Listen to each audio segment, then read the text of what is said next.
Hey, everybody. Welcome back to the Introversion Podcast. Today, I'm joined by a very special guest, Christina Weber. Hey. She's a social entrepreneur, a relationship activist, podcast host, speaker, and advocate for children of abuse, extreme poverty, and human trafficking. She's the founder and CEO of Deepen. It's wedeepen.com, a network of transformational guides and social experiences designed to generate more meaningful relationships now and for future generations. Ladies and gentlemen, welcome Christina Weber to the podcast. Thank you so much. I'm so excited to jump into conversation with you.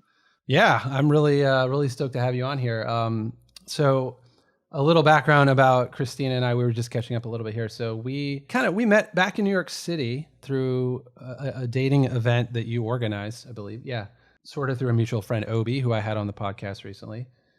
And that's sort of how we met, but we have connected through Facebook since then. And, you know, we don't really communicate regularly, but during the pandemic, the algorithm has decided to show you to me. And I've seen the kind of stuff you've been posting, and I like it. It's very thought-provoking, and you're raising a lot of interesting questions in your Facebook community, which I think your approach, which I'm going to ask you in a little bit, but your approach to Facebook seems to be a little different than mine, because most of my use of Facebook is just closed within my network of existing friends, whereas I saw you have a lot of followers. So I guess it's a mix of both your friends, but also people out there who follow you sort of as a individual or a speaker, right? So yeah, that's an interesting observation. Yeah, so I guess we could start there. So I want to get into social media and Facebook. We're going to go really in depth into all this stuff, but so how would you say you use Facebook, both sort of personally, professionally? And feel free to open, and it's an open-ended question, but feel free to. That's such a good question. That question of asking people, like, what's your relationship with Facebook? Right. My relationship with Facebook is, it's ever evolving. There's many different cycles in it. During the, now this, we're in 2020, August, and the pandemic has happened, and there is this resurgence of connection that is exciting me right now, of like, we're coming up on the election. There's a lot of chaos in the world. There's a lot of confusion. It feels like a lot of disconnection too, like as we're in quarantine. Yeah. So Facebook for me right now, I'm using it to like really to spawn conversation, to get people to like think deeper, to go deeper. I mean, hence the name of the company that I founded is Deepen. So how do we deepen? And so I like to use my Facebook to pose thought-provoking questions. And it also allows me to get to know people. I get to dive in and get a pulse of what's happening in the world right now. Like how are people feeling? And also express myself. Like I use Facebook in times where I have a thought and I just want to share and see how other people are feeling about it. So I don't necessarily feel alone. Right. So I use it in a way of like, is anyone else? I think it was probably in early June, mid-June, July. I had asked about the mask, like how are people feeling about the mask? Yeah. And I posed a question around mental health and the mask. And because I think we're gonna go into friendship today, I posed this question because I noticed myself not having conversations with people out in the world. Like generally, I would, I'd see someone and I would just connect, and I was not connecting as well. So I posed the question like, "Hey, we should be on high alert for people who are potentially having suicidal thoughts, or their mental health is going down, or they're feeling lonely." And I mean that. On Facebook right there, it was like over 200 comments like rolled in. Wow, I actually got defriended by six. Oh, you got unfriended because of that post. Oh, I got unfriended by like at least six people, I think. And I never really look at my number, but I got curious as I realized how much I was triggering people of just posing the question. So it was fun, and then to think about, it made me think about friendship more deeply. I guess like, are you only friends with me if I have the same thought? But like, and I wasn't even I was just posing like, here's what's happening for me in my brain. Like, does anyone else feel that way? And it was like, oh, that's funny. So I use Facebook to work out my thoughts, to connect with other people, to pose questions, and to have people go think deeper. Yeah, I'm really glad without me even prompting that you brought up that specific post, because that might be the post that sort of brought you back into my radar and me back into yours in a way. So, because I was one of those 200 or so people who commented on that post. And for me, it wasn't, I guess you were a little bit surprised that people unfriended you for that, but I have been so far past that point where I'm not even surprised by that kind of thing anymore. And when I saw your post, it's almost like I hate to say it, but I feel like nowadays it's more like I'm looking for allies. You know, like I've never been a person I'm not the echo chamber guy, right? So the fact that I was in New York for so long, I was there for like 15 years, and most of my friends in my Facebook social network, they're mostly New Yorkers, which means most of them are pretty liberal and they all hate Trump, and, you know, they fit that mold. And, you know, I'm not a big Trump fan, but I don't hate the way they do. And I don't have Trump derangement syndrome, basically. And, so I have different views, you know, and I actually grew up very conservatively, you know, so but then I kind of came out of that when I moved to New York and I voted for Obama and I became more Democratic. But so I'm kind of a blend, you know, politically. I think I would probably identify more libertarian now than anything. But it's so most of my friends, I would say like 70-80% of my friend network is still very liberal, very Democrat, very Trump hating. And so it's like, I don't have an echo chamber. I'm in somebody else's echo chamber, essentially, you know? So there's part of me that feels like anytime I post something like you did, I get a lot of resistance. I get a lot of flack just to raise a question, you know? And it's left me feeling like, you know what, this is exhausting. At the same time, I need Facebook in my life right now because I was completely isolated in my apartment by myself for like, you know, several months. And Facebook is kind of that outlet to connect with your friend network. And if this is the feeling I get from engaging with my friend network, I'm like, you know what? Something has to change here. So when you made that post, I started looking at comments that your friends were posting.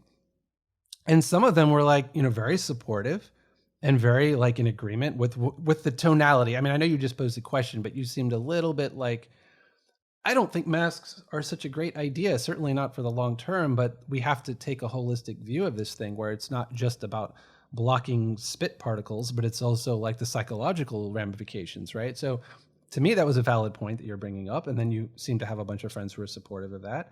And one of my comments that I posted in that post of yours was something along the lines of, you know, I'm sort of jealous of all this love and support you're getting from your friend network. And then I think I posted something like, if any of you people here, you know, Christina's friends are reading this and you would like to, you know, befriend me, or like the door is open, like, you know, just I will accept your request if you're like an open-minded, free-thinking person who thinks deeply about things and, you know, is not just spouting CNN talking points or MSNBC or whatever. So I ended up befriending a couple of your friends that way. So, oh my God, that's awesome. Yeah. I love that. That is like my highest excitement. So that was cool. But then you had one friend who actually got on my case, and I couldn't tell if it was a he or she, and I don't want to be offensive or anything, but they were like, you know, the typical I'm a grandma killer, you know, and all this stuff. So I was like, all right. I clicked haha on the comment and I just didn't bother, you know, going further with that. But so I was like, okay, I guess clearly not everybody is on the same page as you. And for you to say that now that you've lost some friends by doing that post, that's illustrated to me that, okay, so of your social network, and again, you have a mix. You have a mix of people you know, friends, but then you have other people who just follow you, right? So, but of your entire audience, do you feel like for the most part, they're supportive of your views or raising questions, or is there a large contingent that's very antagonistic toward what you're posting and saying? It's so interesting because I don't, of your observation that I have these quote unquote followers, I'm noticing my whole thing of like, oh, that's an interesting perspective. However, at the same time, I'll reveal this to you. This is like stuff I don't really reveal publicly often, but like I've never voted in a presidential election. Oh, wow. And so, yeah. Okay. So I recently I had somebody who was part of the Deepen community and who I was in a private space, you know, we were in an experience and I shared that information. And she has been messaging me. I posted something the other day posing a question: should we sentence people to transformational workshops that are voted on by people who've taken transformational workshops and experience change? Wait. So explain this, the transformational workshop. What are you talking? She was sending you something about this. What is that all about? I posted a question posing, should we sentence people who've done like quote unquote wrong or who've created a debacle? I was actually referring to this Smithsonian.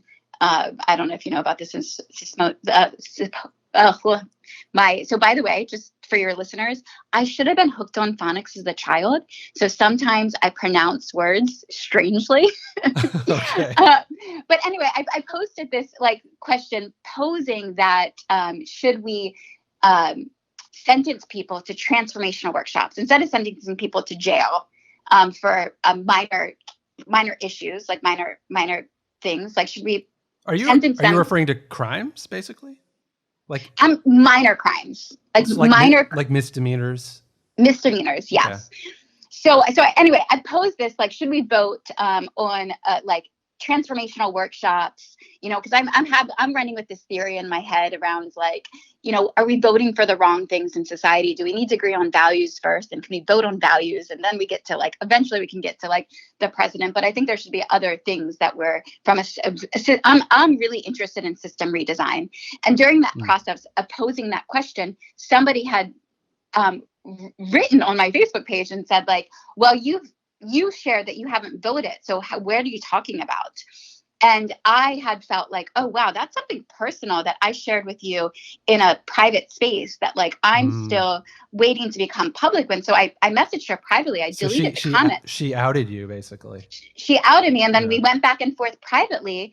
And I said, and I realized in that moment, she said, you are a community leader. So what you're saying, people are following. And it's this reframe that I have to come to terms with, that people are watching me. Like people are, and it's this weird dichotomy of I'm just being me, but like what people do through like social media is they take a little thought that you have, and then they attach your identity to that thought. Yeah. And I am much bigger than my thoughts. I am actually not even my thoughts. I'm sharing vulnerably what's going through my head, but like I reserve the right to change my mind at any time. Oh, yeah, totally. Everyone reserves the right to change their mind at any time. And what happens in the social media platforms, like especially right now that people are now becoming resistant to sharing their thoughts there. Afraid of cancel culture. Right. Yep. For fear of being attacked. And so it's like, it is. So again, I'm coming to terms with this idea of having friends and quote unquote followers, because it is that, even just of like Facebook's, like, what is a friend? Like, what is a follower? Uh-huh. And how do you really intimately know? So I definitely I'm like a special flavor of like, if I've studied myself very deeply, and, I've gone into a lot of like, modalities like the human design system. And when I get into the human design system, it says that my purpose, purpose is an interesting topic, but they say that my purpose is that I'm here to shock people into change. And that it doesn't mean that people won't gasp and be like, how could you? Because I'm giving them the energy that they actually need to change. But in that process of me doing that, I definitely throughout I've been bullied on Facebook in the past, like during the Me Too phase, like the time of Me Too. I did a campaign to love men. And that was like, I got kicked out of a group and like had people coming on. I had to block like 20 people from my Facebook page because they were just attacking me for loving men. And I'm like, we live in a paradoxical world. We need to learn how to manage the paradoxes as opposed to like just, can I curse here? Like just fucking attacking people. Yeah. Okay. I cuss a lot. So. Okay, great. Yeah. Yeah, there's so many things you said there. Oh my God. Are you familiar with Eckhart Tolle? I'm assuming you might be a fan of his, right? Or of course, yes. Yeah. So I heard him speak a year or two ago, and I remember one thing that really stood out to me. I had never thought about it this way, but it's like you just said, is that we are not our thoughts. And I think a lot of people just assume the thoughts and the voices in your head and the ideas and things floating around, that's somehow you. But he was proffering this idea that I had never heard of before, which is like, no, there's me, and then there's all these ideas and thoughts and everything and emotions, but those are kind of like external to me, and we can kind of interface with these thoughts and ideas and kind of pick and choose and let things come and go, but it's not really us. And when I heard him talk about that, I was like, wow, I had never thought about it, and that was kind of a shift for me a year or so ago. But you would think that as well? Oh my gosh, I can rap about this for yes, I totally agree. And I'm actually experiencing it right now in the moment. I'll tell you that, after I tell you this first piece, but in 2018, the theme, so I produce a big concert every year. Feminine Weapon Day is January 30th. And it's an experience, like a bunch of women come together and we produce an event that raises funds for children of abuse, extreme poverty, and trafficking. And we pick a theme every year. So 2017 going to 2018, this theme came to me. It was our 5th year of For the Love of Men. We've done this show for 5 years, and men have every year have come out and they've supported us. I've bartered all the venues from them. They've donated half the money. Like they really rallied to support this experience. And so I was like, this is the theme. Like, this is the download. Like, the theme this year is For the Love of Men. A week later, what unfolded in the public forum was Me Too, and then Time's Up. Yeah. And I'm like, but I started, and I have this theory.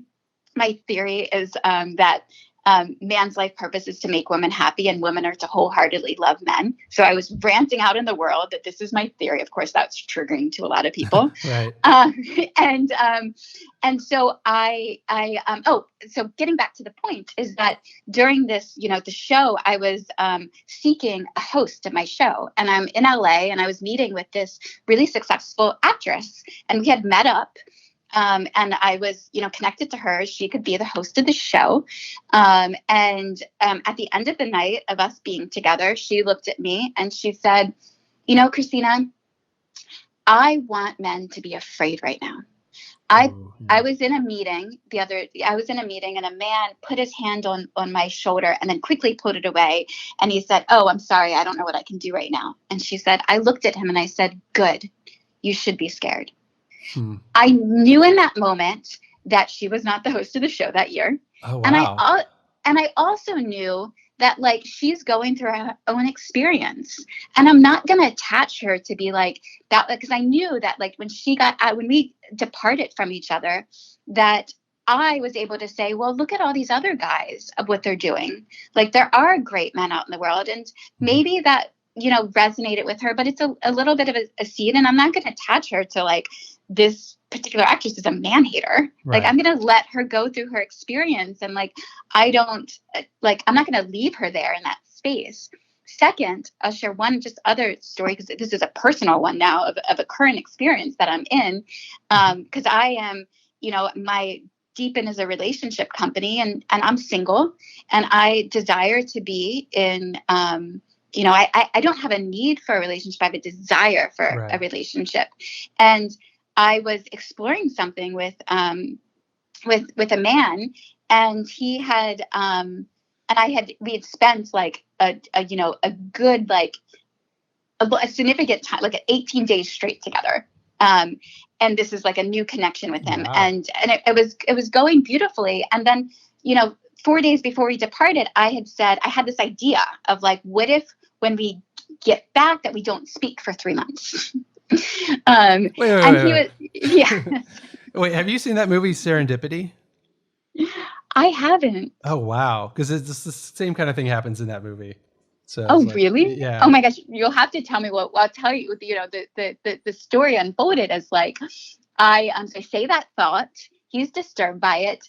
And then he shares, he's like, I think we would be great together and blah, blah, blah. And he wants to explore. And I was like, oh, so I shifted. I moved past my thought. It became a joke, like with my friends. Like, I was like, I said this to him. They're like, you said what? You might as well go 3 years.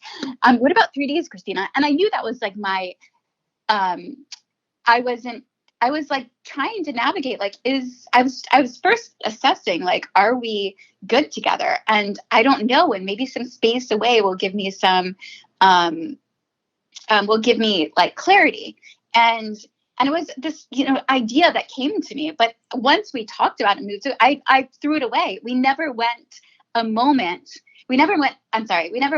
like 2 days without speaking since we have returned from this adventure. And now this morning, we've parted ways from each other. And well, are you guys located remotely now? We're located remotely. Yeah. Yes. And so I can see of me saying that when I said, that we should, that he took that so literally that was never moved past it. So I became that thought. And that's, wait. You mean by you suggesting that we take, what was the period, 3 months apart of not speaking? Yes. That the way he processed that was kind of like, it was an action of distance from you to him that he felt, right?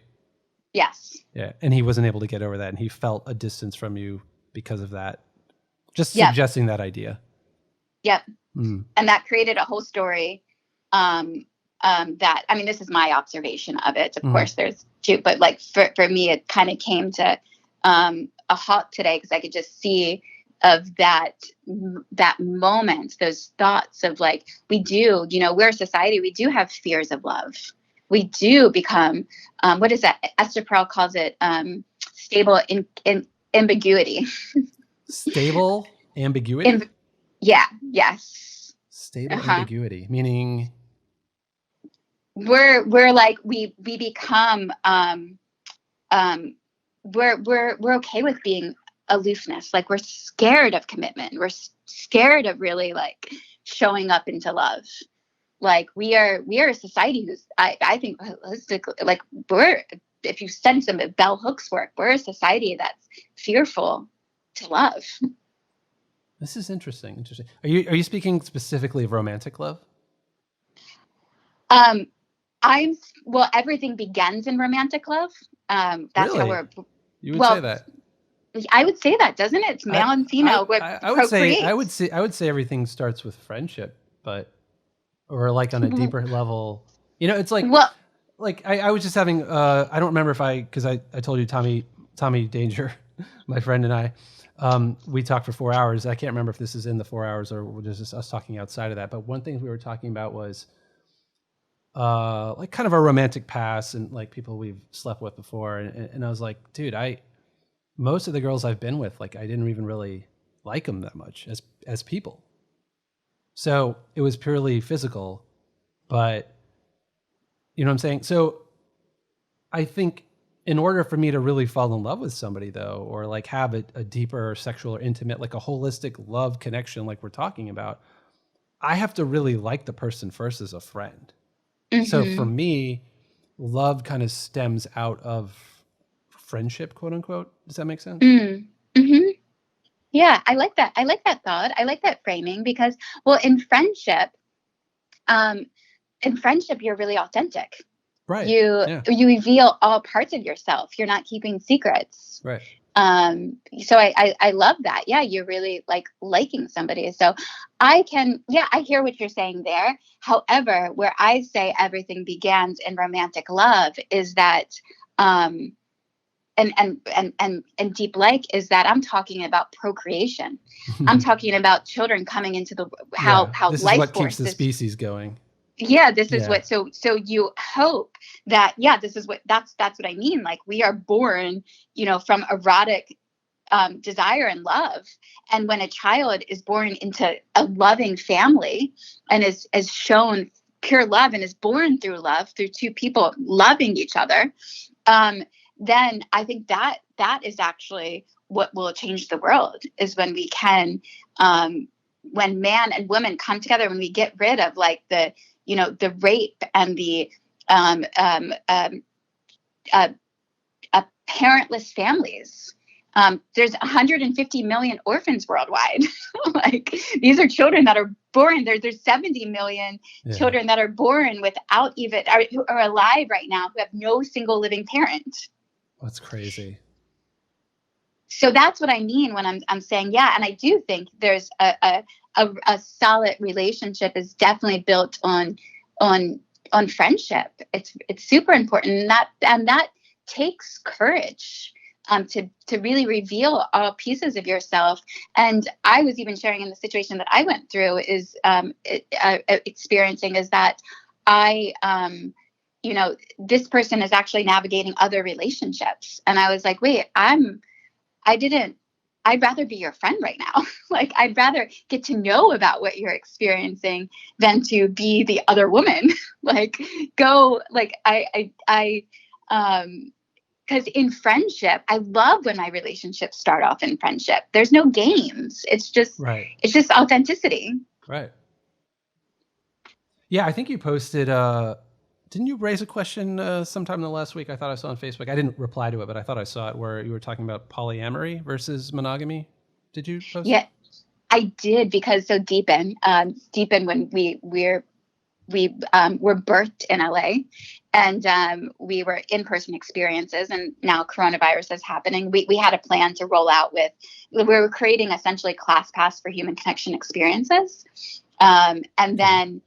and so we had this plan to roll out to 46 cities over the next 5 years with these in-person experiences. And then coronavirus happened, and we've now gone online. Right. So Deepen is now an online network of interactive experiences. And we have one called Mind Sports. And Mind Sports is an experience, a live experience that you can come to, that we debate dualities of choice. So we get really opinionated people. Ooh, and it's fun. Yeah, and so the next topic, so we started in July with mass versus no mass. And we just did That's socialism. We just did socialism versus capitalism with a guest. We had Charles Eisenstein as a guest. And then this next one, Mind Sport, the next topic on September 2nd is polyamory versus monogamy. This is cool. I'm sure you're familiar with Jubilee and what they're doing as well. No. Oh, really? Oh, okay. So Jubilee, I think that's what they're called. Jubilee, they're a YouTube channel, but they are doing all kinds of things. They're very much like this. They either bring individuals kind of head to head, or groups. They'll do all kinds of things. Like they have a couple different formats for different episodes, but one thing they'll do is they'll bring like do all Christians think the same? And then they'll pose a question. Have you seen this? Have you seen one of these? So this is actually really important, because our host of Yes End, we have another experience, Yes End by Amari Anderson, guided by Amari Anderson, and he is from Jubilee. Yes. Oh, okay. He did. Yeah, these line where they put people on one line, and then they're like, they ask a question, and then there's like a scale of strongly agree, disagree. Yeah. So our Yes End experiences are based off of these. Are very in line with what Jubilee is doing. Yeah. Yeah, I mean, I love all this stuff, and I think a lot of them are more like they'll have 3 people who are pro-feminist, 3 people who are anti-feminist. They raise a question, and then they if you agree with the question, you come together to this smaller group and you talk about why you believe in that. And then the other people come and you debate. So I love all this stuff because it's also interesting to look at the YouTube comments on down below. Because that's a whole nother, shitstorm over there, just listening to people go back and forth, But yeah, I find all this stuff fascinating. And I think it's so necessary. And I'm glad you're doing it because we have all these differences on all these topics. That's a given. And what's happening now is these issues are only providing more and more of a wedge between these different camps.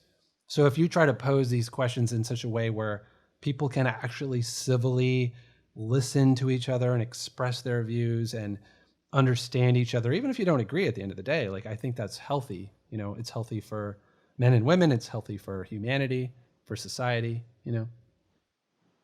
Well, conflict, conflict is necessary in all relationships. I actually love the idea of thinking of like what we've learned from romantic love, because what can, to have a healthy, loving relationship, you have to experience conflict and be able to navigate conflict because that's innate. You have two separate individual people coming together with differences, opinions, and mindsets, and thoughts, and conditionings. So when you bring people together to have these thoughtful discourse, John Kirkpatrick, one of our advisors, he uses this idea of it's striving for thoughtful discourse, striving to, because in order to really change, we have to hear all sides, Mm-hmm. and we have to accept the paradoxes. So yeah, it's so fun. I love having these and people are so passionate about their perspectives. So I love bringing people into a room, and it's been really fun to do it, as an interactive experience. So it's not that you're just watching the content happen. You're watching the debate or these experiences unfold. You're actually a part of them. You can, you can share your thoughts and express them, and everyone's chatting with each other. And then we gather in an after party space, so people can continue the conversations and connect.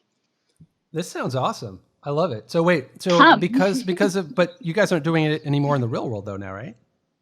We're doing it in the online space, which is fascinating because before we were only in LA. And so our experiences were limiting because Mm-hmm. you had to show up in Beverly Hills at 7 p.m. on a Thursday. And now you can show up from your home anywhere in the world and tune in to these really interesting conversations, which creates more diversity of thought and of experience. Yeah. Yeah, I'll definitely check it out, and of course I'll post the link to all that in the show notes so more people can get into it. Yeah, this sounds awesome. So you guys. So Pat, you were saying something about you were asking the question of polyamory versus monogamy, right? Yeah. Yeah. Were you going into that for some particular? I don't know what I was going to say about that specifically. Well, I mean, I know you brought that question up. Well, I don't know what people were saying, but what were people saying about it? Were there some takeaways for you, in general? Were men kind of feeling this way about it? Were women or was it what were your kind of findings, I guess? I think from going into LA, LA tends to have you have a curious seekers. Seekers tend to, when you're seeking, and I do think that the fear of love is playing into my personal views on polyamory. I do think we're in a society that has not grown up in experiencing healthy monogamy. So when you haven't been able to, when you haven't seen role modeling to you a healthy relationship, and in our educational curriculums, they don't include, they're not even really teaching sex ed right now, let alone relational skills. So you do have a world out there that is developing fears of love, fears of going deep, fears of being with one person. We have a divorce rate at 50%. Mm-hmm. And so when people see that, they do go, well, that's not working. So I'm going to go to polyamory over to this way because that seems more than don't have the, I don't have to commit. I can explore, I can seek. And I truly, like, my thing is, I actually believe in soulmates. I think there are many soulmates this lifetime, but because you come together with different people to experience, but like finally you get to a place and you, in order to find your, quote unquote soulmate, you have to have done so much work on yourself to understand yourself, that God, universe, creator, if you believe in any of that sort of thing, I do, will give you, will be like, you've come as far as you've gone alone. So here's this person that will take you to the next level. That's an interesting theory about, it's like how much you work on yourself and prepare yourself as a prerequisite to connecting with your soulmate. Because I don't know that I agree with that. Well, what about the kids who are 15 years old and they just happen to stumble into their soulmate and they live together until they're 90 and they're happily married, That's beautiful. So our souls come to this world all with different, all completely uniquely different, and we're provided the environments that we need to grow. I think the purpose, one of the purpose of life is growth, to continue to, evolve and grow through our experiences, through the darkness. Like, the darkness is so important. Dark and light actually work together. So the darkness that we see in the world, I loved with like the incident of like George Floyd, and what broke out is because it did provide an opportunity for unity. People went deeper into conversation. Some people, went far off in this, but like, it made you ponder. It made you like, who are my people? Like, even in the moment that's happening of how we got connected and are recording this podcast, it was like, who is out of the echo chamber? Who is thinking, willing to explore and go deep into thought? So I think that, you can, you can experience great love. Like, all of our experiences are soulmates. We have many soulmates. And so we get to continue to journey. Well, it's interesting for you to use the term soulmate, because like I agree with you in the sense, I would phrase it more like people in your life, whether they're friends or lovers, for a certain period of time. And I encourage you to go back and listen to the Unfriend episode that I was pointing you to, because I talk about this, about friends, what a friend is, and the different kinds of friendships, but also like a certain timeline for certain friendships. And I think the same goes for lovers and dating and relationships. Is you can look at it as, we're failing at monogamy, we're failing at a deeper love that lasts forever. Or you can also look at it as like being realistic and pragmatic about the nature of life and human beings and men and women, and societal structures and struggles with career and children and all of these things that happen in a human lifetime. Mm-hmm. And I look at it as, and maybe I'm just kind of jaded now after everything I've been through, but I look at it as like, well, I love this person right now, or, I love having this person in my life right now, but I don't know about next year, like, and to the point of the trajectories that we're on, right? Because you're talking about growth. I'm totally with you on that, in the sense that, like, I think a human being's development, it's all about expanding your mindset, having new experiences, growing as a person, and your understanding of the world and self-actualization. All of these things are so fundamental to the human experience that I think often just get drowned out in the monotony and the drudgery of day-to-day life and paying bills and going to work. I think because of the course of my life, because I live such an independent life, and I think a lot of entrepreneurs probably are more in this space, where we have a little bit more time and flexibility to kind of explore, different business ideas or different lifestyle ideas, different constructs for how we interact with people. I mean, it sounds like this is totally what you're all about, and like I'm also about that in my own way. But I don't know, like I've kind of come to a place where I'm like, I've started to unfriend some people who I do have history with and I did care about. And it's not that I don't care about them anymore, but I just feel like right now, moving forward, I don't think they're part of my story anymore. And, because when you interface with certain people and they bring you down continually, it's not just about being on the same page about a particular topic or subject. Because like you and I, or any of my closest friends, or like my friend Tommy was here, like we can disagree about, foreign policy or wearing masks or any of these things. And it's fine. It doesn't destroy or, you know what I mean? There's not a toxicity to it in the relationship, even though we disagree on all these issues. But I think with certain other people, especially in the age we're living in now, I just feel like the differences of opinion, that's not the problem, but it's the trigger. It triggers very quickly what is the problem. And the problem, as I see it with me and a lot of other people, and is like, I think you and I are on the same page about like, we both want to feel free to explore ideas. And we're both okay with being wrong, like all the time. Like I'm humble in that sense of like, I've been wrong about so much in my life, but I'm okay with that, because I see it as it's part of the process. So when I get people attacking me and telling me that I'm wrong about something on Facebook, I'm like, make your case. I'll look into it. And if I'm wrong, I'm wrong, but as I see it right now, I'm right about this particular issue, but I think it takes a certain type of person, which I think there's a rarity of these people, but I think that's why I tend to connect with just a few individuals here and there. And I've sensed that from what you've been posting on your Facebook, and I'm enjoying this conversation with you as well. So it's like, you seem like the kind of person you can let ideas kind of come and flow through you. It's all about growth and understanding and exploring different ideas and connecting with people in different ways. And I love all of that. But I think, I don't want to sound arrogant about it, but I feel like you and I and people like this are somewhat in the minority, because the masses of people, or the very vocal mobs of people out there, are just so hell-bent on their perspective and shouting down the opposing point of view. Yeah. And two, it's so many people are wounded.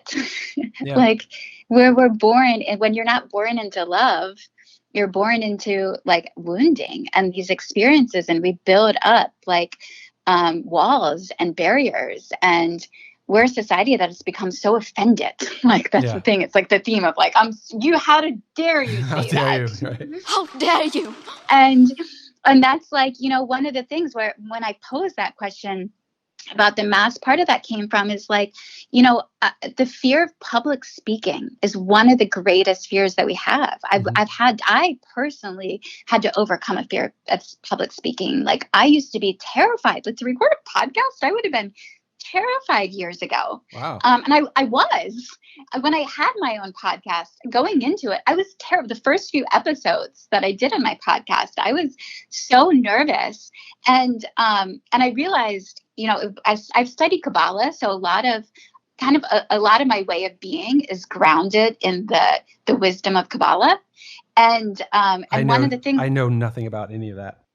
Okay. Well, Kabbalah is just, Kabbalah is about, is about overcoming your fears, that everything happens outside of your comfort zone, that we're here to grow and evolve and become better versions of ourselves, to self-correct. Some people don't like that term, self-correct. So for me, I had this big fear of public speaking, and my teacher at the time, I was talking to him, he said, well, that's your ego. And I was like, what do you mean my ego? I don't have an ego. What are you talking about? He's like, well, yeah, you're so concerned what other people think about you, right, and feel about you, that you're afraid to be yourself. Yeah. And that you're not like, first we have to go on self-discovery. That's another thing that's neglected in our educational curriculum. They don't teach people to be themselves, to discover who they are as individuals. You teach the same programming to every student. I think a lot of people are in the wrong jobs. 50% of the population aren't even good at their jobs because they're doing the wrong job. Yeah. But, so you get to the, the fear of public speaking, and you go deeper into it. It's like, and so I knew personally that I needed to self-correct that. Like I needed to get over myself of once I viewed these things, and a lot of people, first off, don't even have the, we're spiritually malnutritioned. So we're growing up in this world that's spiritually malnutritioned. We've run away from churches and from communities.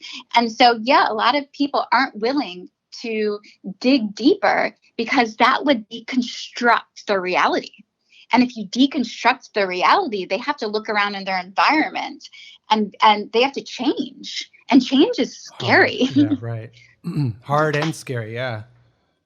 Yeah, like to even end a relationship that's not healthy for you. That's scary because there's, a lot of people there's a lot of couples stay together for money. Like if I'm not with you, how am I going to be supported? Where am I going to live? And that's scary. So I'm going to stay in this household that is a toxic environment for me because I don't know how to get, and we've never given people the skill set or the tools to actually move past it. So when we pose these questions on Facebook and people react and get triggered, it's because, like, in order for them to accept that thought that you're putting out there,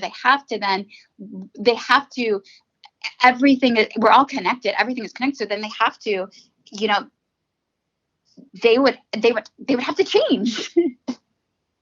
So let me ask you that, directly responding to that, like, of all these people, you're kind of, I don't want to say you're working with all these people, but you're, there's people in your sphere where you're like an agent of change, right? Like you want to really make this world a better place. I get that sense. And with your efforts, do you feel like what percentage of people are actually getting kind of what you're, I don't want to say what you're selling, but or are kind of getting it? And are you seeing change in a lot of people, or just like a handful of people?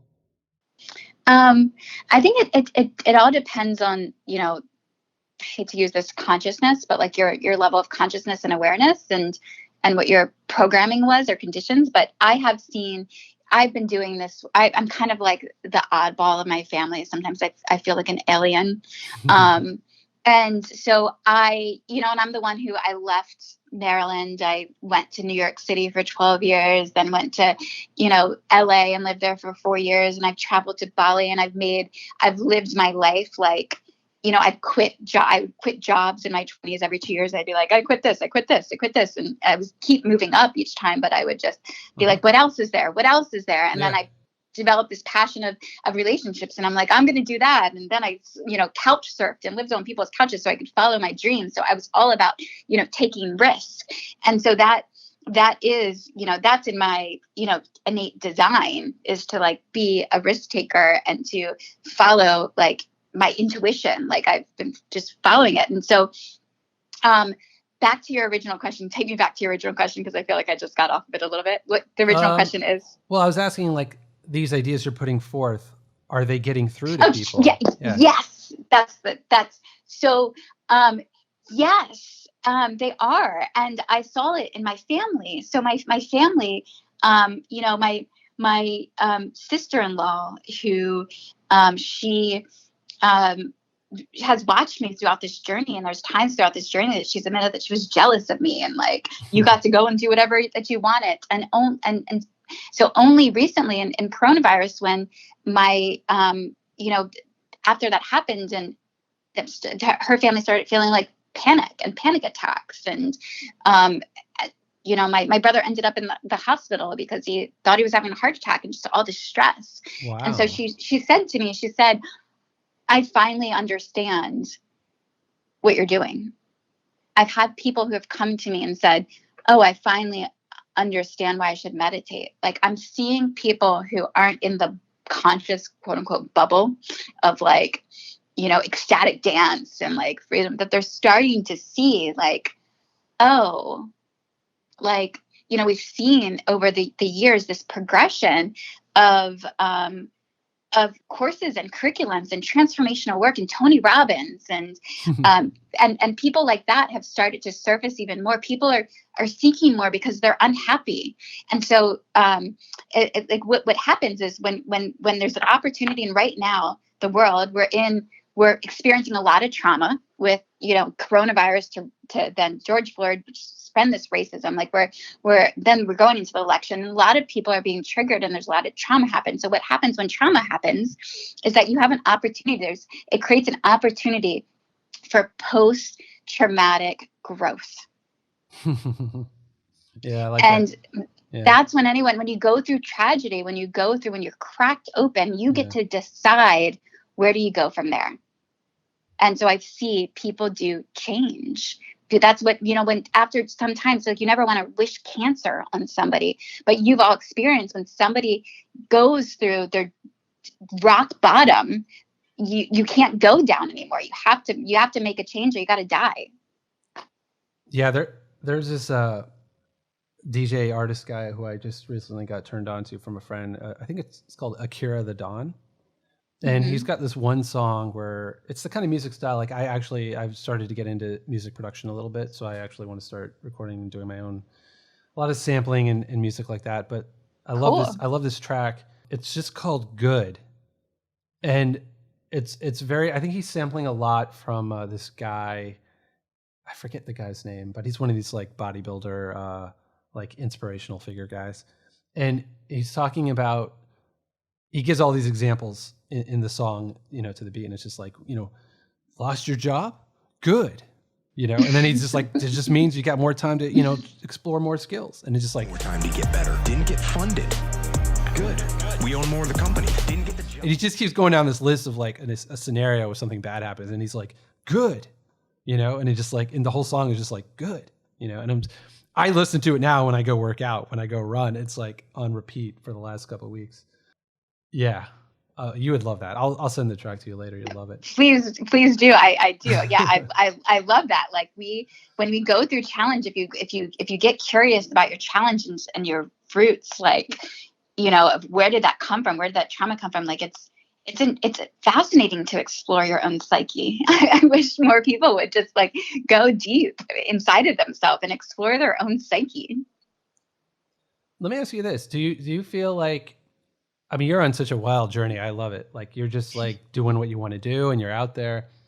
Do you feel like, I almost feel like I know what you would answer, but like if you try me. If you found the right guy, it wouldn't be like he's holding you back from all this you want to do, but he would be more a part of that journey and supportive, right? But I'm guessing that would be your ideal answer. But do you feel like dating and relationships and for a long-term kind of thing where you have to commit yourself more to making the relationship work, do you feel like that would take you away from your individual path to growth and all the things you want to accomplish in your life? Like, is there a fear of ending up on your own in the end after all is said and done? Or is it more like, you know what I'm saying? Like I'm kind of, you can feel free to answer that however you want, but.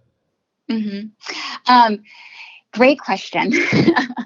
It's definitely been a journey. I started, so where we met, Underground Unattached, which was that dating experience, was created in 2014 out of this desire, like, I want a relationship. And through this journey, I've experienced many. And also I'm 39 years old. I would love to have a family. Like I would love to experience childbirth and like bring a child into it and raise a child in a loving family. So there is a desire that I have for that.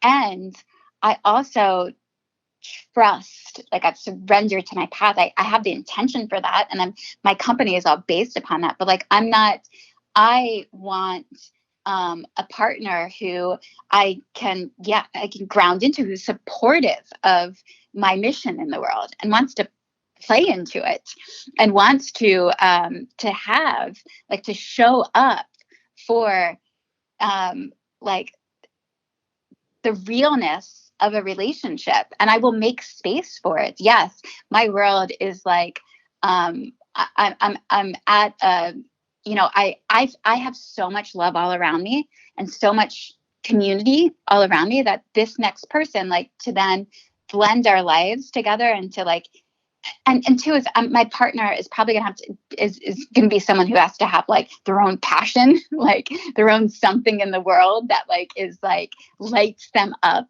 and is like, and is really important to them, and we can geek out on that together and support each other in the growth. But like someone who's like probably building something or creating something or just like so like feels guided by source too. And I'm just like, I meet people all the time. So I'm like, really, I'm open, but I'm not like a dater. I'm not like one who jumps on a dating app and starts swiping around to find something. I just, I've been very blessed that, so there's these four relational principles that I have that has really resonated with me. It's the 4 principles of a conscious relationship. And those principles are, number 1, no attachment to outcome. Growth comes first. Yeah. that doesn't mean that you don't have fantasies about like how this could turn out, but you're not attached to that, growth comes first. Mm-hmm. So I look at all my connections of like, how am I growing here? And like, when has the growth stopped? Like, did I get my lesson? But like, I will, so no attachment to outcome, growth comes first. 2 is that both partners agree to own their own shit. Like, they're not blaming each other for their experiences. They're sharing their experiences authentically. Like, when you said that, I felt this. It's not saying like, don't say that, or I'm blaming you for that. Mm-hmm.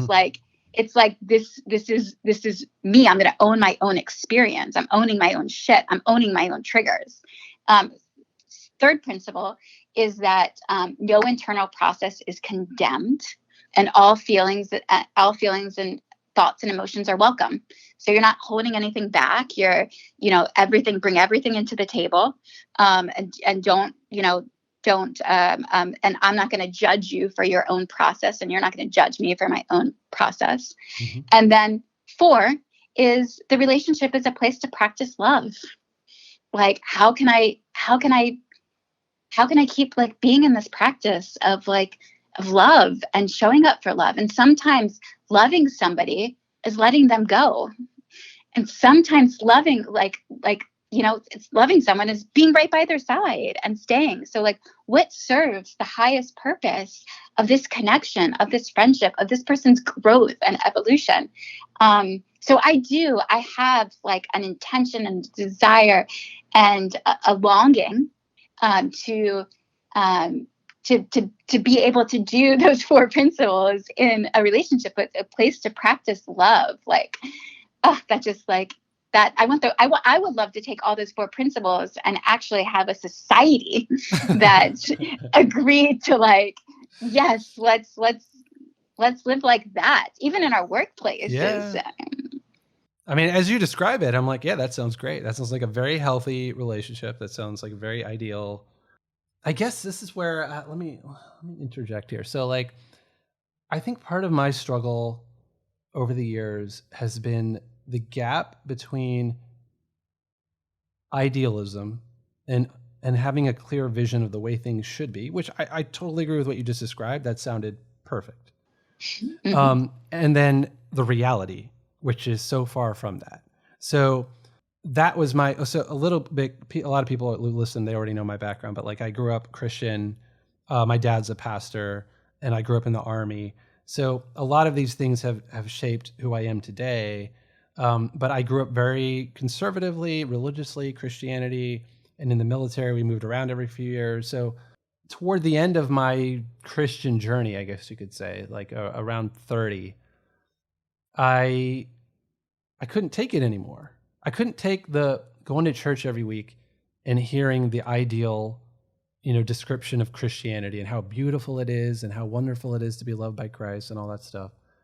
And then, all right, see you later. Like, we're done with church. And then it's like, like, I don't feel any reality of this in my life or my surroundings or the people in my life or community or anything. And that gap is what did me in. And eventually I was like, yeah, it's just pie in the sky. It's not really real. So me having said that, do you struggle with, it sounds like you've given it a lot of thought, and you have described a very beautiful picture of what you want in a man and in a relationship, and that everybody should want that in society, like you said. And I agree. But how do you deal with that not being the reality, though? I don't. It is my reality. I don't feel a lack of that. I actually feel that's what I'm experiencing. I feel that, this, what I shared personally, and 2 is I live my life completely like authentic. So I go into my team meetings, leading my team meetings, and like, we ask, like, how can we be supportive? Like, what are you experiencing? So all parts of life are brought into all the environments. And I've struggled with this, do you mix business with pleasure? And how does that, how do those 2 things come together? But I think in my reality of what I just described to you is actually how I'm doing my relationships. And I don't feel a lack in them Like I still have, I have longing and desire is actually why we're alive. Like if I didn't have desire, I wouldn't wake up in the morning. Right. So desire is what keeps me going. And I also, have this trust, and I'm trusting, like I'm trusting source that, if this, this connection that I had, as I felt like I grew so much, I learned through this connection, like about my fear of abandonment. I learned like where that came from as a child. Like I learned that, when I was 17 years old, my father sat me on the steps and told me he didn't love my mom anymore. And then at the same time, was in my first love, my, high school sweetheart love. And he was cheating on me. And friends were telling me, hey, he's cheating on you. But I'd go to him and I'd be like, what's happening? He was like, no, I would never cheat on you. Never. And so it was like wait, what? And then ultimately come to find out after he did break up, it was that, he was, he was. So it's been this like journey of growth in every week. I, over the weekend, actually wrote down all the relationships I've had with men. And there's, I did that last year too. I made a spreadsheet actually. Really? And you can just learn. Can you see your growth? Like I can just look at each. I learned some different lessons. We'll get into that later. Oh, I'm so curious. Yeah, but go ahead. Go on. So I wrote down, all my relationships, and I can just see the growth that I've like come and be able to really authentically share myself, to not hold back. I can see the times in relationships where I felt that I loved somebody, but I was scared to say it. And then there's, times within this relationship, I was courageous and I shared, and each time as I get to know myself better, I'm able to share more authentically about like, who I am and what I want, and like, or what I desire. And I have hope that like someone is going to meet me in that space. Like I will be met. And if not, so back to like, I also am so fulfilled in my work and like my passion, because I feel like I'm actually igniting my gifts of what I'm doing. Like I created my job, and I absolutely love it. And it's about relationships, about the thing that I'm so fascinated by, and it's about love. And so I look at it like, okay, my attention should be focused here, because if somebody else isn't ready to meet, like I just know that through the journey, I'm just going to keep growing and evolving and learning. And I've told myself before that like maybe I'll be on my deathbed and like turn to like the person beside me and like and see a man and be like, oh, hey, it's you. Like I'm so open and it won't be like it's too late. You'll still look at it like, oh well, I met you, and that's what matters in the end. Yeah, like that's what I'll keep staying open for. Someone who I think what's coming up for me right now is like so many people are so scared to love. Yeah. Like they're so scared to jump in and just give it a fucking try. And I'm so grateful for the ones who haven't, because they haven't been right for me, because and two is nothing real is ever threatened. So anything that we're going throughout the journey, anyone that I've had an experience with could come back into my life. And I'm open. So I'm not going to get into a relationship that's unhealthy. I'm not going to so I know my nervous system, and I know that like I need to be in connection with people that are lifting me up. And so I've been able to drop into my feelings. And when I know what anxiety feels like because of, Amir Levine's book on Attached. He classifies that we have each have a different attachment style. Oh, yeah. The girl I dated last year, she thought we should read that together, and we got that book. Yeah. How did it turn out reading it together? Well, we broke up before we finished the book, but. So we different, based upon our childhood, different relationships activate our nervous system in different ways. And like, some people are avoidant, some people are, he says, it's secure, avoidant, right. Anxious. Yep. And so also being able to witness, like I can witness myself of what makes me anxious, and then I can communicate that to my partner. And communicating to it, they can be like, oh, I see how she feels. And I can shift my behavior in some way to adapt to make her feel more easy. And it's boundaries. I think that another thing that we haven't accepted this idea of boundaries. Boundaries are so healthy. Yeah. Boundaries give us direction. Boundaries allows us to really, assess compatibility, because if someone can't meet your boundary, and someone, if you don't, and this was a lesson I had to learn because I was not good at boundaries. I actually, through a previous relationship, most recently, I discovered all my boundaries because I was like triggered constantly. And I'm like, okay, now going into this next relationship, I clearly know my boundaries of how for me to maintain safety and a mental health, how to take care of my own mental health in relationships. So I'm just not willing to accept anyone who's and granted, whether it's my own thing, and I'll continue to get curious about myself of how I can better. But if I articulate it to somebody, hey, this boundary of mine. So like a boundary of mine right now is like, I don't want to be exploring a relationship with somebody who's unavailable. That's a boundary. Like I need you to be available and I am monogamous, like in all my sexual relationships. So I also need for that to feel safe that you're willing to explore that with me. And if you're not, then that's okay, but we're not a match right now. So, I just stay positive and I stay open. Like my heart is open. And I through observation, I think too is like, it's not, I think that us as a society, we've also gotten this idea of like evolving a relationship, and then what is engagement, and then what is marriage. Like we're just, essentially engagement means commitment, because you're committing to something, and we've got a little bit shifted in our culture right now of that, because we date multiple people at once, which means that we're in this constant state of searching and sorting.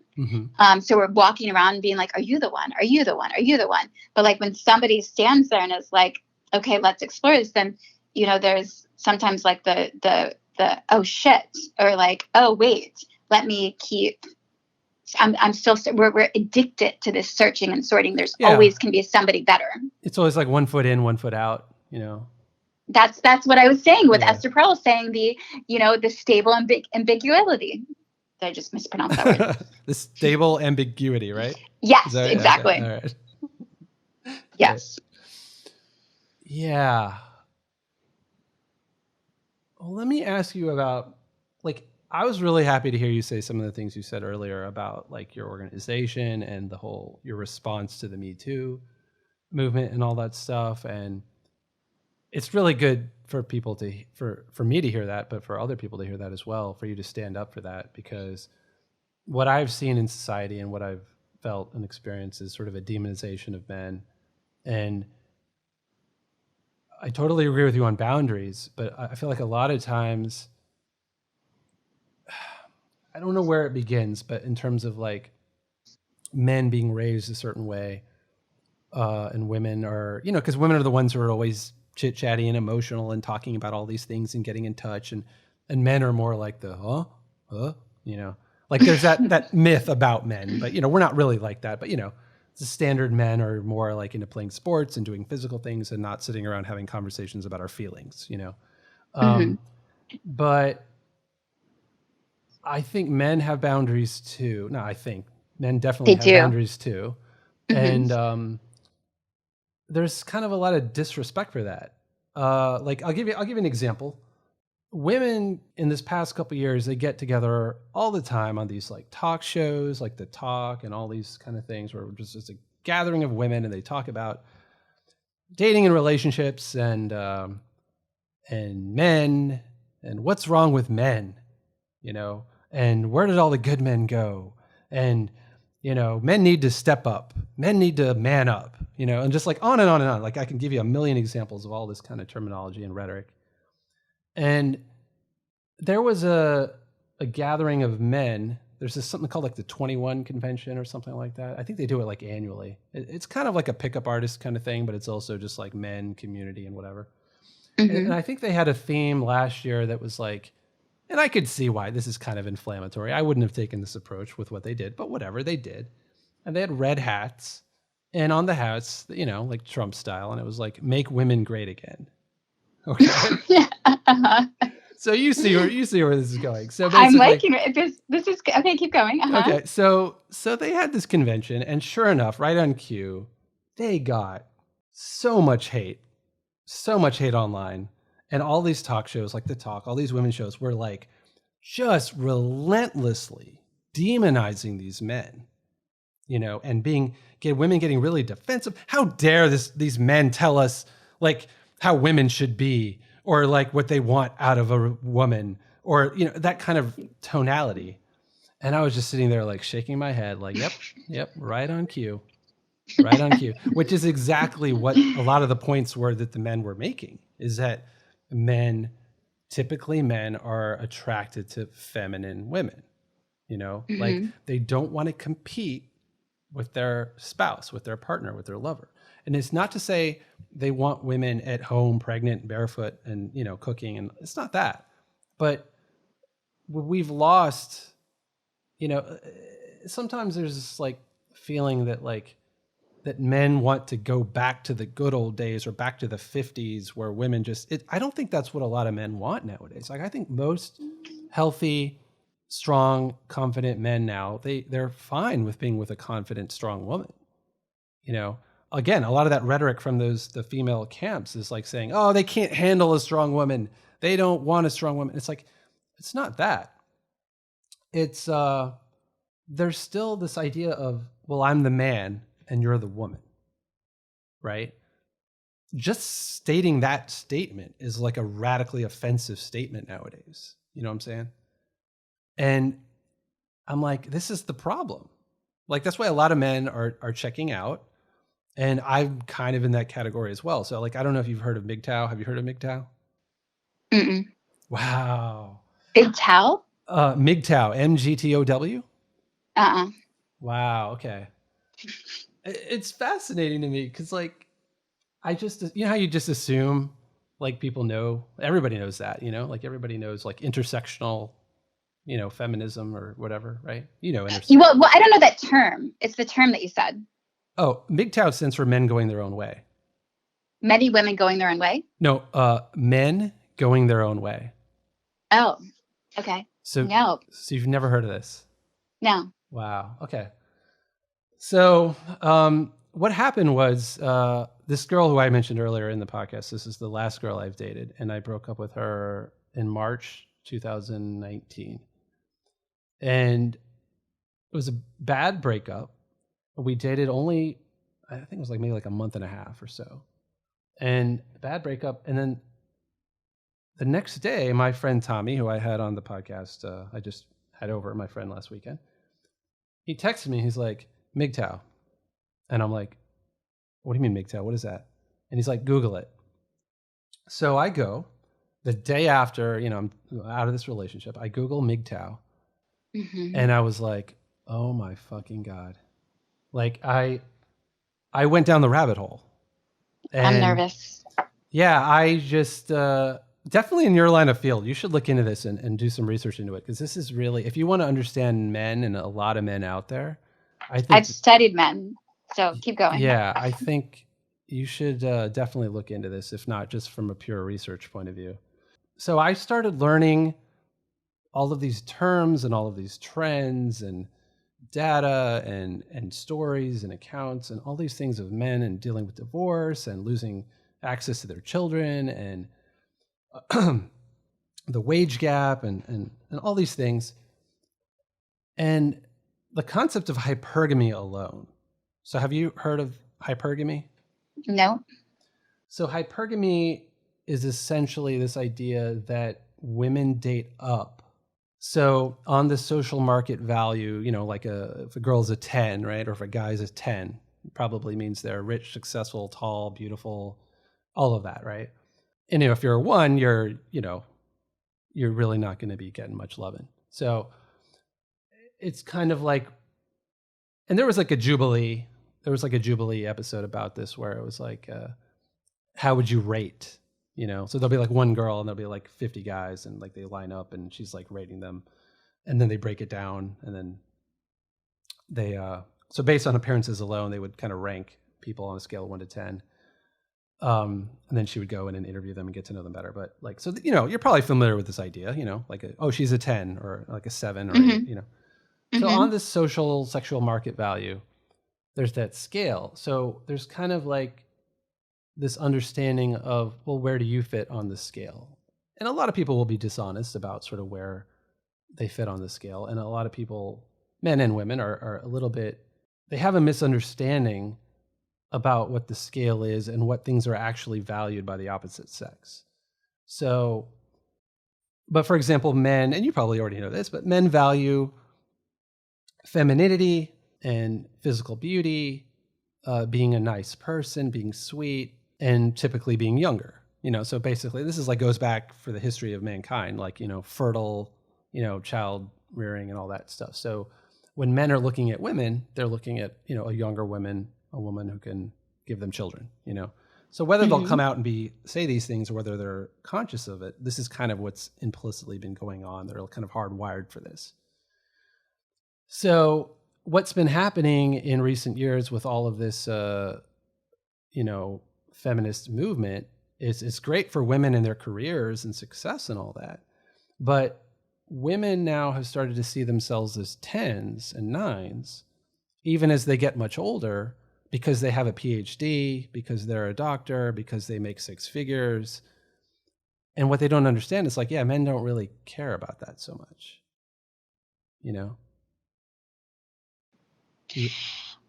I love this conversation. This is like the greatest conversation ever. And you say a lot of really interesting things. And it a little bit goes back to my belief that man's life purpose is to make women happy, and women are to be wholehearted lovers of men. And I think that the ego has blocked men from realizing that. And the ego has also blocked women from realizing that too. So women are essentially, both men and women are wounded. So even that whole of like men going their own way, it's like, oh, a bunch of wounded men, women getting upset about, so during that process of when I was ranting like for the love of men, of like, let's love men, I was so taken back by, first off, some women told me that they had no male friends. When I'd ask them, like, who do you want to nominate? Like, what man in your life? They would be like, nobody. And some of these women were from one friend from Bulgaria, living in New York City, and she couldn't identify one man in her life that supports her, uplifts her, and makes her happy. And then, when you ask specifically of like women, when I would sit down with single women, and women generally come with a list. Here's all the things that I want out of a guy. And I'd be like, put that list aside.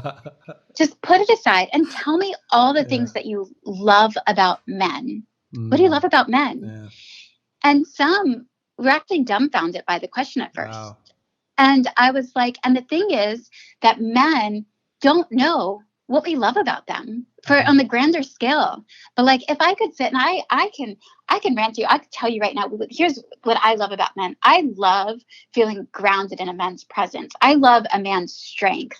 I love when a man opens the car door for me. I love when a man opens the door for me. I love when a man pays.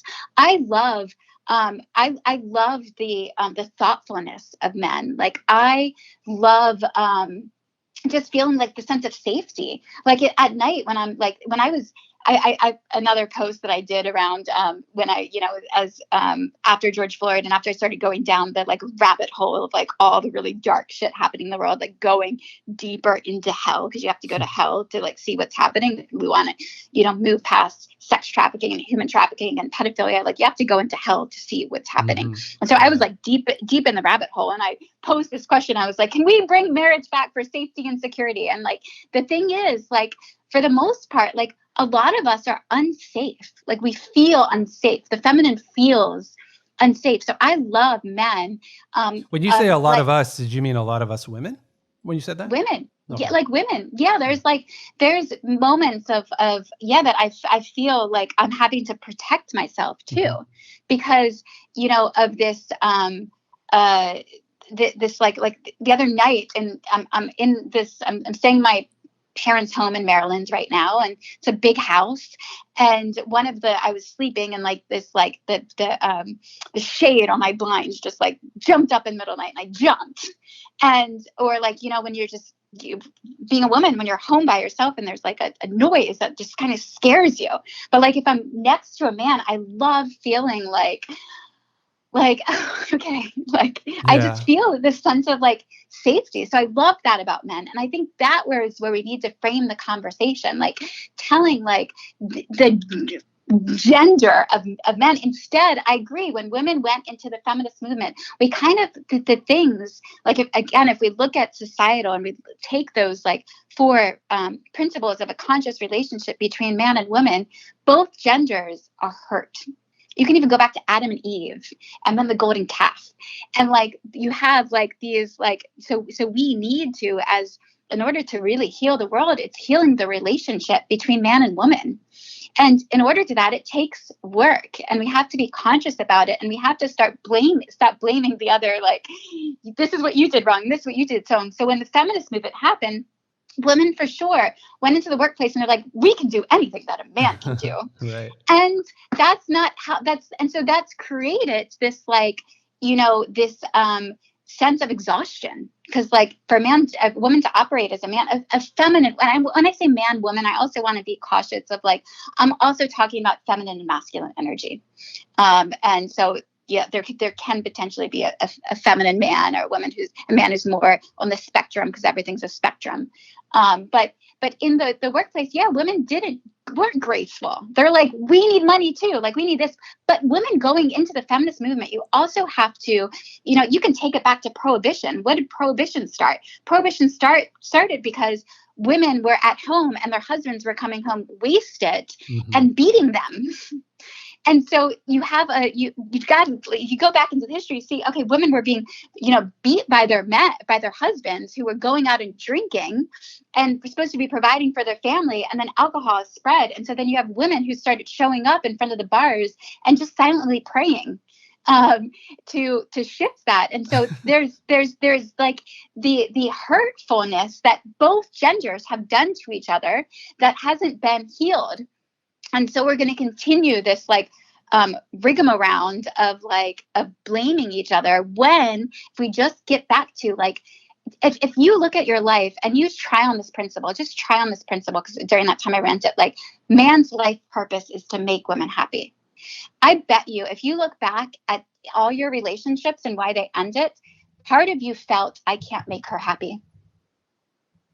Because if you and it's not your responsibility to make her happy, not saying that, but like as the energetics within that relationship, when you're with a woman who is like, thank you, appreciative, like, oh my gosh, like, is just, she knows, she sources her own light. The light is inside of her. She like sources it herself. You're not responsible for her happiness or anything of that, but your presence gets to add this like joy. So she's just like, that's how all relationships start. That's what gravitates toward each other. It's like you get to court a woman and like and see her, light up, and like her essence and her radiance. And it's like it's magnet. It's just like it's spectacular. But in this wounding, but so women have also then built up walls. We built up walls around our heart because we've been hurt before. Similar to men have built up walls. Mm-hmm. And so we're now these two wounded genders, which have just continued to play out, from you can get the patriarchy into the, into Me Too and Time's Up. And it also goes down to erotic wellness. So, you said erotic wellness? Erotic wellness. Yeah, we all come from sex. and right now is this, and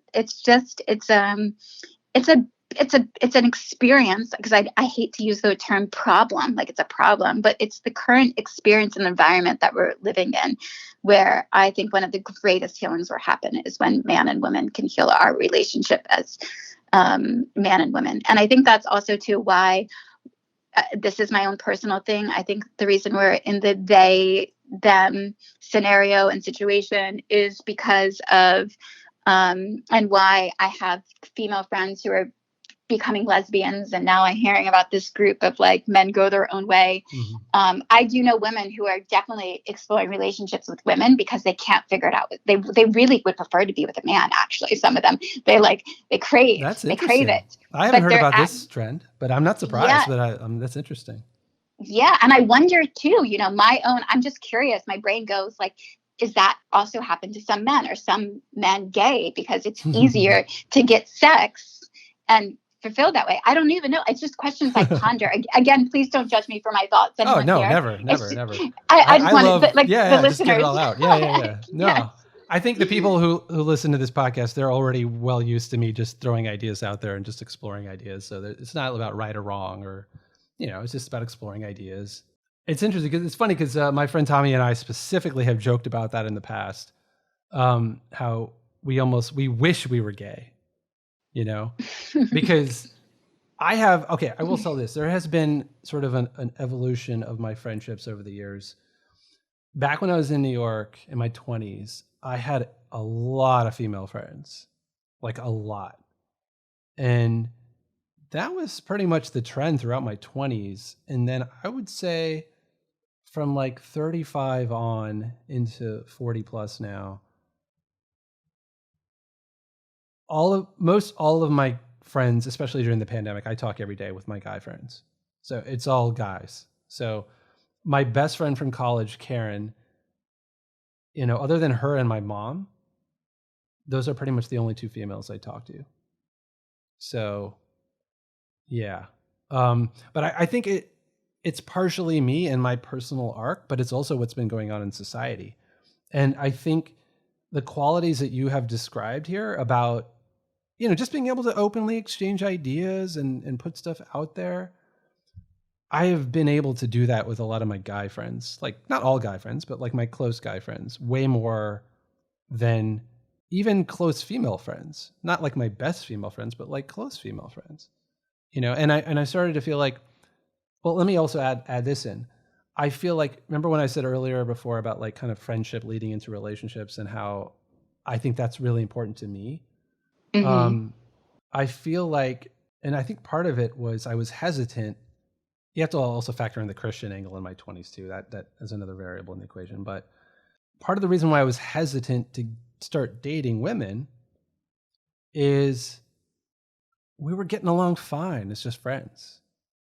And then as soon as it turned into a relationship, it's like a ticking time bomb. It's only a matter of time before I see this whole other side of her. And it's not a pretty picture. That other side is the sort of the demonic, the side I never would have seen her as a friend before. And my theory is that if we would have just remained friends, I would have never seen that side of her. Not just with one girl, but multiple girls in relationships. So you see what I'm saying? So it, at the end of the day, you're right about it's sexual energy, it's sex that keeps the species going. But I think part of the theme of the whole MGTOW thing is kind of fuck it. I'm here for another 30, 40 years, whatever, maybe 10 years, who knows? I want to enjoy the days of my life. So it starts coming down to self-love, self-care, what I want out of life personally.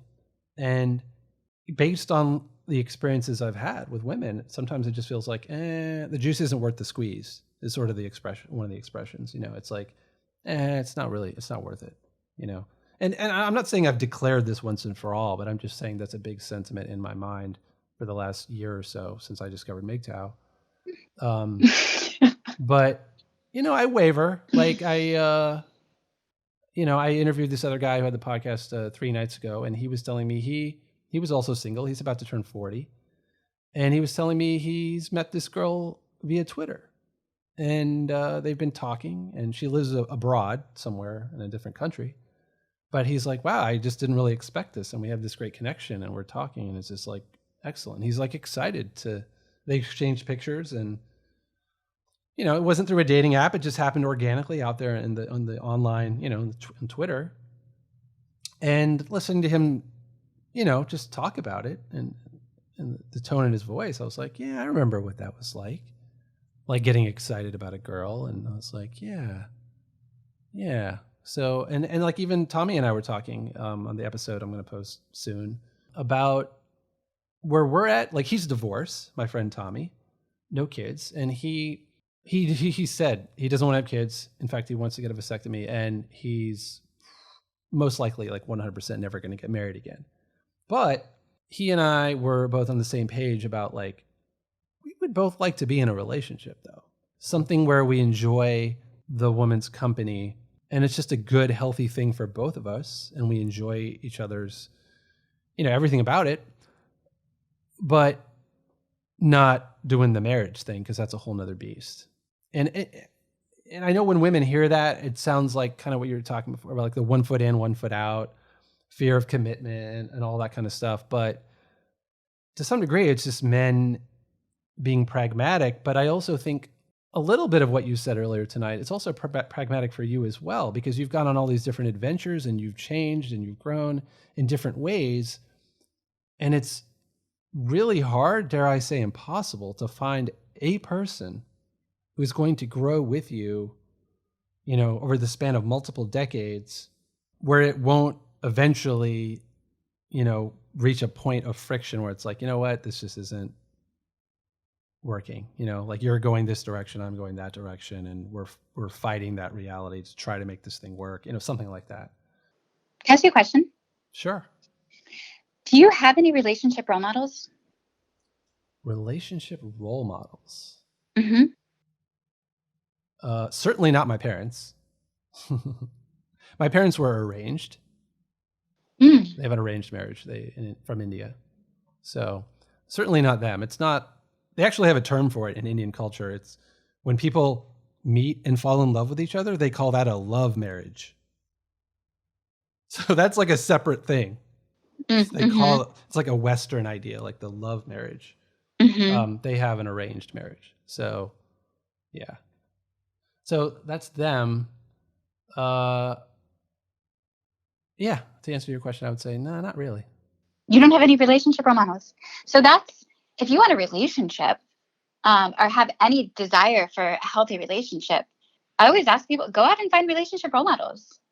Go, who has a relationship? Because I see it's easy for you to keep going down this rabbit hole of men go their own way when you don't have any relationship role models. And to get quite curious about that, why don't you?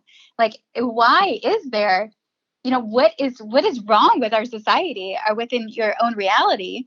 To get curious, so I think of seeking out, and also, are we supporting our relationships? Are we helping, in our communities and in our friendships? Are we helping our friends to have healthy relationships? So yeah, one of the things is definitely of like identifying who is it that has a relationship, is role modeling the relationship, and also to know is like relationships are challenging. You're getting two separate people to come together who have completely different experiences and ideologies, and but if a relationship is built on like, one of my mentors, Dr. Sarah Nazaradam, she's a colleague of Esther Perel's, and she talks about the emergence model, this new emergence model of love. And so in our society, we have it kind of twisted. We think that like we meet somebody, we fall in love, and then everything else gets built up from there. But if a relationship, if you look at it and you first like assess it, like is there sexual attraction? Okay, yes, sexual attraction. Is there shared interest? Is there values? Do values align? Are you compatible? And then is there respect in this attention? And then love is at the top of the pyramid. Love builds on the top. So in our world, in our society, how many people are even talking about what is love? How do you feel love? Like, how do you guys practice love? What are practices for love? When a couple does come together, instead of like, we're kind of in that world of we talk and fuck, what are all the other things that you can do? Like of just being each other's presence, of like tools, like practicing, like tantra is becoming, a big thing. Like get curious, like what's tantra does. Like if you come into and you drop into connection with like a woman and you sit there and you just make eye contact together. And just nothing of just being in spaces where we're not just, our dating culture. I think our dating, the way that we date is like, again, we go out to dinner and we talk. Yeah. And then you get to third date and it's like, we should have sex now because like 1, 2, 3. So we're in this like programming that's an environment that's not, so you have to like smash it, like break it apart instead of run away from it. We have to look for new experiences that support the fundamental way that we are brought into existence through man and woman together. So if we just men go their own way and women then we go their own way, like that's not an interesting world. If I was to say to you, let's just take all the women out of the world, do you want to still live?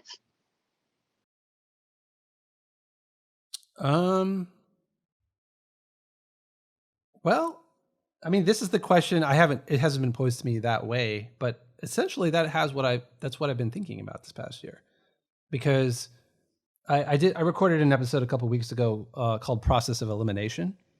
And the point of that was, what happens when all of the things you thought you wanted in life over the years, it doesn't pan out, and it's not so much one thing didn't work out and there's another one around the corner, but it's like the concept of the thing, the very thought of the thing, you've scratched off your list. Like, no, I've tried that. I've been there. I've done that. No. And when you've scratched all the things off the list and you're starting to run out of things to put on the list, what next? What then? So I've started to pose that question both for myself and my listeners, like,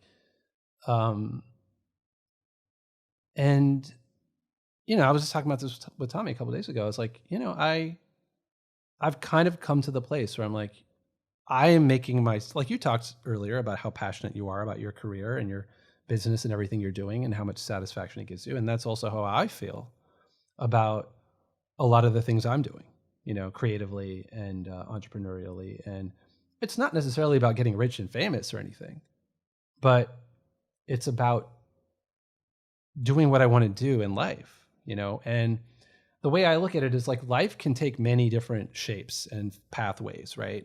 And I don't want to call it like plan B, but I want to call it like are you familiar with Stoicism? You probably, right?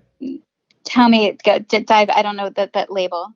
So Stoicism is kind of like it originated with like the ancient Greeks and like it's basically this whole philosophy of, a big part of the problem why people are so unhappy today is they obsess about things they can't have and things they can't control. So Stoicism is basically all about acceptance of the things in the world, which, let's face it, most things in the world, you and I cannot control. We don't have that kind of magnanimous control over the forces and things happening in the world. It's an illusion. Control is an illusion. Yeah, but there are certain things that we do have control over in our immediate sphere, like what we do with our body, what foods we choose to put in our body, like how much we choose to exercise, the habits we form, the people we choose to associate with or not. Like there's a lot of control that we do have. It's just there's a lot You have more. free will. Yeah. That's free will. Yeah. But there's a lot more that we don't control. But like, it's the same thing with Trump derangement syndrome. I see 90% of my friends losing their shit every day because they feel like they can't live their life while Trump is president. And I'm like, look, you've been complaining about this for 4 years. Why don't you just go about your life and do what you want to do? Like, the sun will still rise whether Trump is president or not. They're centering themselves around something they can't control, and they're miserable for it. So that's just one example. But like, so for me with the dating and the marriage thing, I'm just like, I mean, when I turned 30, I was kind of down and out, and I was still Christian at the time. And I think the reason why I was bummed out was I had just assumed, God's plan for my life, God's will, all the scripture verses, all that stuff that, like, of course God wants me to get married and have children. And, that's the righteous path, and that's what he wants for me, and that's what I want. And then when I turned 30 and I realized, like, I didn't really date anybody in my church. And of all the places, like, at that point, I was only willing to date Christian girls. So I passed up a lot of other opportunities with, like, secular girls, but I limited my pool. And then at that point, a lot of the Christian girls, like, I only dated one Christian girl really before turning 30. Well, actually not to a couple, but like 3 or 4 months here and there. One girl from my small group, that was it. But this other girl I met at work, she was Christian. But other than that, for all those years of being in the church, didn't really date anybody there. And I put everything on the table when I was 30, and I realized, like, what if, this was the first time in my life I thought, what if I don't meet somebody and get married and have kids? And just to come to terms with that possibility was depressing to me. It was huge. It was like a huge thing that I needed to grapple with, right? To just, and it took me like the whole year of being 30 to really kind of wrestle with that possibility, because, like, again, I didn't know anything about Stoicism then, but like the idea of, like, what if that doesn't happen? What if it's not meant to be? Because it's certainly outside of my control. I can make more money, I can get more in shape, I can dress better, I can be more creative and have more success and all these things to make myself a better catch to women. But ultimately, you can't make somebody love you or fall in love with you. And I don't know. So at that point, I was just kind of like just starting to accept that. And it took me a year or two, and then I left the church, and then I was kind of like, okay, I'm feeling out this new life. And now that I've turned 40, a couple years ago, I'm like in a different place. And I'm like, I really have adopted Stoicism this past year, which is very much like, it's really funny because I think I've been doing a lot better during the pandemic than a lot of people I know. And I think partially it's because of the fact of what happened this past year. And this past year, 2 big things in my life. One is that I had sort of adopted this MGTOW lifestyle mindset. And the other thing is I've adopted Stoicism. So it's not a religion. It's more like a philosophy. It's a way of looking at life. But both of those things have helped me not just get by this year, but actually kind of thrive in certain ways, because I've just kind of accepted, like, okay, well, all right, I'm still complying with the mask laws, even if I don't want to wear them. Like, I still do what you have to do, but in all the other areas where I can control and do things, I'm making good choices, I'm not even making the best choices. I want to be making better choices than what I am doing, But all of that is kind of a long roundabout answer to your question. But moving forward, yeah, I think I can live a meaningful, rich, full, happy, satisfied life without women. When I say women, I mean, like, without like sexual relationships, like with falling in love and all that stuff. But then you miss out on like a whole, like, relationships are, the quality of your life is determined by the quality of your relationships. Why give up? To me, I mean, it's beautiful that you're at this place of like wiping everything away. I think that's a beautiful process to be in where you're at in this moment. But now I also think it's a cop out. Well, I will say this though. Look, I'm like, I don't ever declare anything like once and for all, this is it. Like, I don't operate that way. So, like we've been talking about. So I've been saying, like I even said it on the podcast with Tommy yesterday. It's like, if the right girl comes along and we totally hit it off and we're feeling it, like I will totally run with that, So My invitation to you until, this is just be in the state of practice. Like practice. I love one of my mentors, Alora Nana. She's 71 now. She's been teaching couples and singles how to have more fulfilling relationships for decades. And she taught me this idea of like a practice of seeing the one in all ones and being the one with all ones.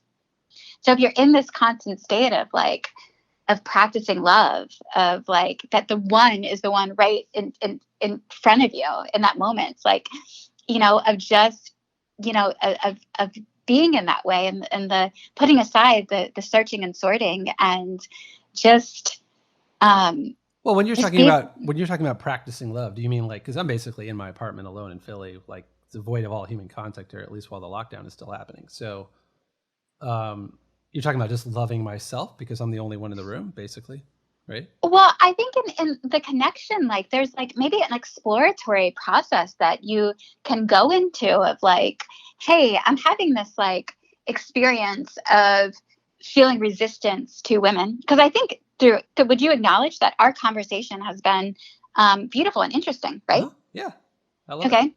And I'm a woman. Mm-hmm. And there's this, so why, in a sense, to know, like, cut yourself off from this idea, men go our own way. Even having the conversation with you, it's encouraging to me, because a lot of things you said here today I'm like, it's refreshing for me to hear, because most women I see out and about, whether it's online, on YouTube, on Twitter, down the street, at the gym, like just are not saying things you're saying, are not like, and it's very off-putting, and it's very like, all right, well, whatever. Practice. We could do by we could do a part 2 of this podcast, because I will have to jump in a moment, and I love to. I'm actually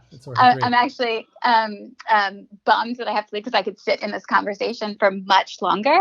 But it's similar to what you did with Facebook, and how within and made some friends on just realizing like, hey, maybe my circle, maybe it's the circle of people around me aren't approving the story, because we always were making up stories. Yeah. So the story that you've made up is that women aren't having these conversations. Women aren't this way, and so that story, that narrative that you're in, leaves you here. But then to open it up, so you're not your own.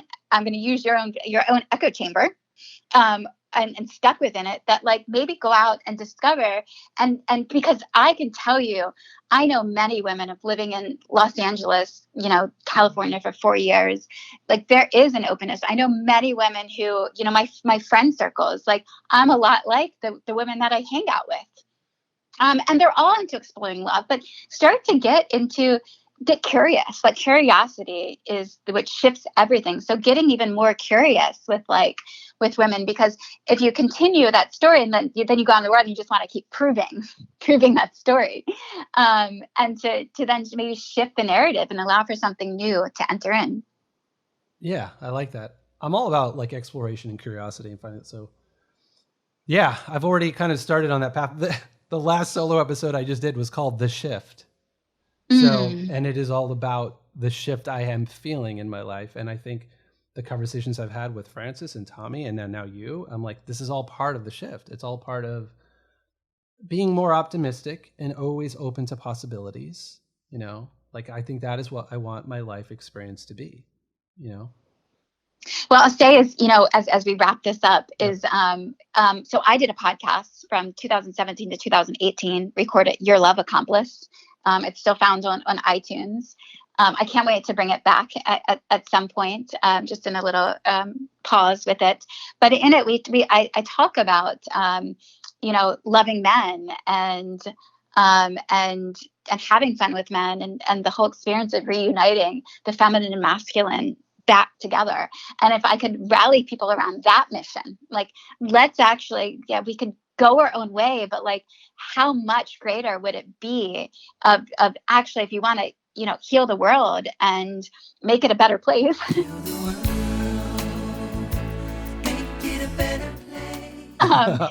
Then we have to, this is the most important relationship. So we have to be willing to do the work and to dive deeper into it. Yeah. Well, thank you. Thank you for joining us today. This has been really great. It's inspiring to me. I'm sure it's been inspiring to a lot of other people. I think more of these conversations need to happen between men and women and the kind of things we're talking about. Friendships, relationships, dating, love, all this stuff. We can get sucked down into arguing about masks and viruses and police brutality, but it's not that those things aren't happening and not that they're not important, but we do need to come back to sort of life itself and what's important in life and, what we're talking about here today. So yeah, I know you got to go, but thanks for being on. I'm looking forward to part 2 whenever we can do that. I'm looking forward to part 2. I love this conversation. This is my highest excitement. So thank you for giving me a space to have this conversation, because I think it's important. And I invite everyone to, and to you, Jay, happy to share even a promo code Christina Guest with the listeners here and with you of come explore, join a Deepen experience, wedeepen.com. And we're in the process of evolving as a company, because pre-coronavirus we're in-person experiences, and so we're making a shift and a change, and we're now moving into these online experiences and reshaping our offering. But that's the essential behind it. Is my mission in life, and Deepen's mission is to improve the quality of human relationships and interactions now and for future generations. And the only way we can do that is together. Cool. Great. Well, thanks for being here. I know you got to go. So yeah. There you go. Thanks so much, Jay. Yes, right. This is amazing. Cool. Okay. I'll send you some emails. We'll be in touch. Okay, sounds good. Okay, cool. Bye. Hey, you. Yes, you. I just wanted to say thanks for listening. If you've enjoyed this episode and would like to hear more, hit that subscribe button on whatever platform you're currently listening on. That way you can obviously get notified as soon as new episodes arrive. If you're listening on Apple Podcasts, please leave a 5-star rating and consider writing a brief review. It just takes a second, and it really helps in order to get this podcast ranking higher so that more people can discover it. And the better this podcast is doing, the more prominent guests we can get on the show, and also the more time I can devote to it, which means more episodes and better episodes. And speaking of better episodes, what would you like to see more of on the show? Are there specific topics you'd love to see covered? Do you have thoughts of your own on the subjects discussed today? I'd love to hear from you. Just shoot an email to podcast@introversion.com. Or you can reach out to me on social media. I'm Jay Caslow on pretty much every platform, Twitter, Instagram, and the rest. And last but not least, if you've been enjoying listening to the podcast and also checking out the daily blog at introversion.com, I invite you to visit patreon.com/introversion, where you can become an official Introversion patron for as little as $3 a month. That's literally 10 cents a day. Anyway, just consider it. Otherwise, just click like, share this podcast with friends and family who you think would enjoy it. It's 2020, so be safe out there, and yet go live your life. I know that's kind of a paradox, but we'll figure this out one way or another. Anyway, have a good one. Until next time.